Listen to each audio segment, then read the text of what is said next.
मुळात जातीयवाद करणं हे चुकीचं तर आहेच, परंतु त्याचं मूळ धर्मवादापासून सुरू होतं. जो धर्मवाद करतो, तोच जातीयवाद करतो. जो जातीयवाद करतो, तोच पोट जातीयवाद करतो आणि जो पोट जातीयवाद करतो, तो कुळवाद करतो, वंश म्हणतो. तो कसा ग्रेट आहे ते सांगायचा प्रयत्न करतो. परंतु मित्रांनो, नेचर हे सगळ्यापेक्षा पॉवरफुल आहे.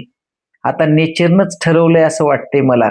मुलींची संख्या एवढी कमी झालेली आहे की कितीतरी लोक आंतरजातीय विवाह करून आपल्या घरी सुना, आपल्या घरी आपल्या बायका आणत आहेत आणि परमात्म्यानंच जणू काय जातीयवाद संपवायचं आता चंग मांडलेलं आहे आणि त्या परमात्म्याच्याच रूपानं हा जातीयवाद संपतो आणि पुन्हा माणूस हा एकत्र येईल असं मला वाटतं.